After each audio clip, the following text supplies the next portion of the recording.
À la DRM, on vit vraiment au cœur de l'actualité, et ça c'est passionnant. Maintenant, je n'écoute plus les informations comme avant. Bonjour, je m'appelle Mathieu, j'ai une vingtaine d'années et je travaille au centre cyber de la direction du renseignement militaire qui s'appelle le CRAC, et c'est mon premier job. J'ai un certain attrait pour les matières scientifiques depuis le collège. Je me suis donc orienté vers un parcours d'école d'ingénieur. J'avais pas forcément de vocation à la base pour l'informatique, mais lors de mes classes préparatoires, j'ai eu l'occasion de suivre des cours qui m'ont donc amené à me spécialiser en poursuivant dans une école d'ingénieur en informatique. J'ai pu découvrir le monde du cyber et me rendre compte que c'était un domaine qui était passionnant. J'étais très intéressé par le milieu de la défense et des services de renseignement, et j'avais la sensation et l'intuition que la DRM me permettrait de prendre plus de responsabilités et de liberté. À la fin de mes études, j'ai dû trouver un stage pour lequel j'ai rapidement pensé à la DRM. J'ai postulé via une adresse mail que j'avais facilement trouvée sur internet. Sans rentrer dans les détails du sujet, j'ai pu travailler sur la mise en place d'un système de détection d'intrusion des réseaux de la DRM. À la fin de ce stage, le chef d'un autre service m'a proposé d'intégrer son équipe en tant qu'agent civil sous contrat.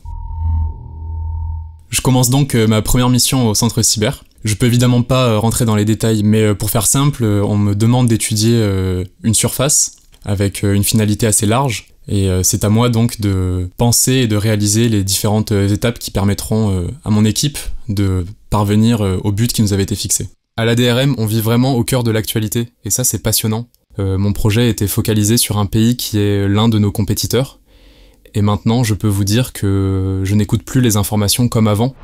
Cette mission, ça a été comme un jeu de piste. On cherche, on pense à certaines options, on les essaye, parfois ça marche pas. En fonction des résultats, on s'adapte.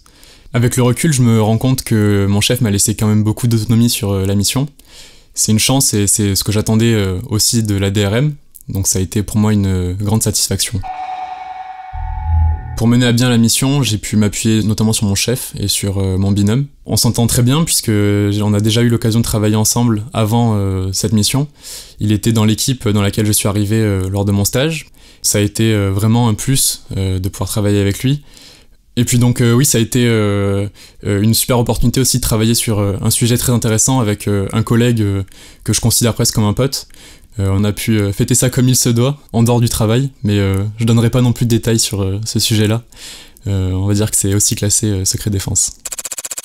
Il faut pas non plus trop fantasmer le milieu. Ça reste un milieu professionnel et dans lequel des vrais gens travaillent, mais c'est vrai que comparément à d'autres métiers, il y a un côté assez surréaliste parfois sur les missions sur lesquelles on peut être amené à travailler.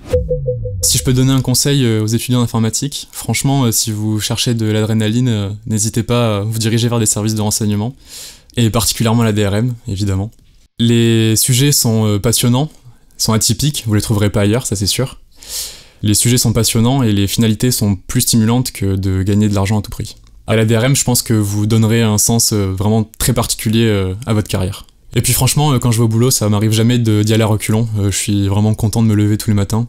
Et ça, je pense que c'est le plus important dans sa vie professionnelle.